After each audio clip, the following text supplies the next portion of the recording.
टिप्ने हैन हजुर यो माथलो चाहिँ ठुला छ भने टिप्नु त्यो हुँदैन ओ त्यो पर ठुलाको भक्क भक्क चाहिँ टिप्नु न भिडियो गर्न उता अगाडि चाहिँ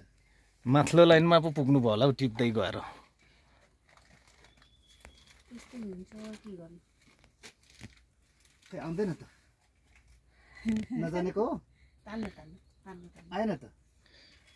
ए त्यसै तान्नुपर्छ घुमाउनु न थोरै घुमाउनु न खा चाक घुमाइदिनु न थोरै ए यस्तो गरेर चाक घुमाउने अनि चाहिँ भक्क यसो गरेर ए सिधा त नआउँदो रहेछ नि त नि यस्तो सर्लक्क बस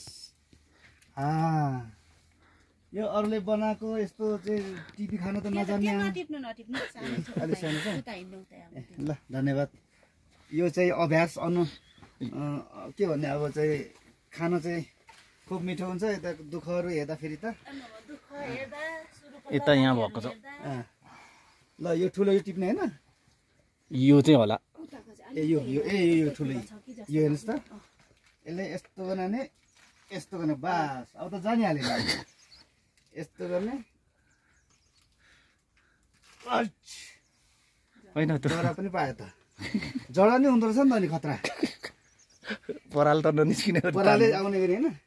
यो तेस्रो लट्टा यो टिपेको हो अहिले गरेको चाहिँ थियो अहिले तपाईले यो छुएको यो पहिलो लटको हो योहरु चाहिँ ए पहिलोमा खतरा खतरा हुँदो रहेछ नि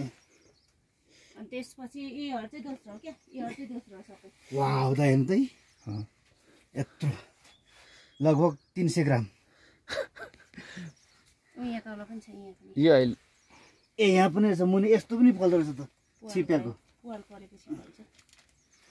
यो त्यही त योहरु चाहिँ यही त्यही अघि भने 60 निकालेर रोपेको मात्रै हो 60 ग्राम यो हात यो सुन जोखेको हात हो यो 60 ग्राम हुन्छ